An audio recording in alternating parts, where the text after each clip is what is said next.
కృష్ణా జిల్లా అవనిగడ్డ నియోజకవర్గం నాగాయలంక మండలం రైతులకు చేపల సాగు సిరులు కురిపిస్తోంది. సీఎం ఆర్ఎఫ్ఐ ద్వారా గత ఏడాది కాలంగా ప్రయోగాత్మకంగా కేజ్ కల్చర్ విధానంలో చేపలను పెంచుతూ లాభాలను పొందుతున్నారు మత్స్యకారులు. 6 నెలల్లోనే పెట్టుబడికి వచ్చే పండుగప్ప చేపలను పెంచుతున్నారు వీరు. ఒకే ముళ్ళు ఉండే ఈ చేపలకు మార్కెట్లో మంచి గిరాకీ ఉందని, ధర కూడా ఆశాజనకంగా లభిస్తోందని హర్షం వ్యక్తం చేస్తున్నారు. కేజీ ధర 600 నుంచి 800 పలుకుతోందని, వీటిని కేరళ రాష్ట్రానికి ఎగుమతి చేస్తున్నామని చెబుతున్నారు. మత్స్య రైతుల ఆర్థికాభివృద్ధికి ఇలాంటి పథకాలు మరిన్ని రావాలని రైతులు కోరుతున్నారు.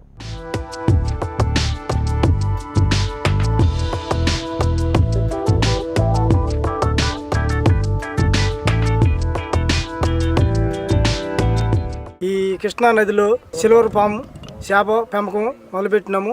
ఈ పెంపకం 5 నెలల నుంచి 6 నెలల వరకు తయారయ్యిద్ది. ఇది వెన్నుమో ముళ్ళు ఒకటే ఉండిద్ది.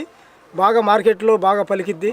ఏదో ప్రభుత్వం వారు సాయం చేయబట్టి మేము ఇలా పెంపకం మొదలుపెట్టాము. ప్రభుత్వం మాకు చాలా సాయం చేసి మాకు కృషి చేస్తుంది. ఇప్పుడు మాకు క్రేజీలు ఇచ్చారు, 5గురు కలిపి ఒక క్రేజ్ ఇచ్చారు. దాంట్లో మేము సిల్వర్ ఫామ్స్ పెంచుతున్నాము.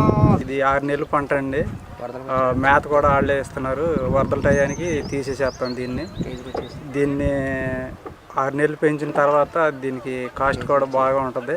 కేజీ సుమారుగా 600 నుంచి 800, 900 దాకా అమ్మిద్దండి. ఇది కేరళకి ఎక్స్పోర్ట్ చేస్తూ ఉంటాం మేము. దానికి గవర్నమెంట్ సీఎంఆర్ఎఫ్ఐ వాళ్ళు కొంచెం మాకు హెల్పింగ్ చేస్తున్నారు. దీనికి మేత తేలే మేత అని వేస్తున్నాం మేము. అది తేలటం వలన అది పైకి వచ్చి తింటది. గ్రోత్ కూడా బాగానే ఉంటుందండి. ఆర్థికంగా వెనుకబడినటువంటి ఎస్సీ ఎస్టీ కులాలకి మాకు సెంట్రల్ గవర్నమెంట్ సీఎంఎఫ్ఆర్ఐ వాళ్ళు విశాఖపట్నం వారి ఆధ్వర్యంలో మాకు గత సంవత్సరం మళ్ళా ఈ సంవత్సరం 2021, 2022 కూడా ఇచ్చారు. మేము ఇచ్చిన చేపలు మనకు కేరళ నుంచి ఇండియన్ పాంపను, సిల్వర్ పాంపను అనేవి ఇస్తారు.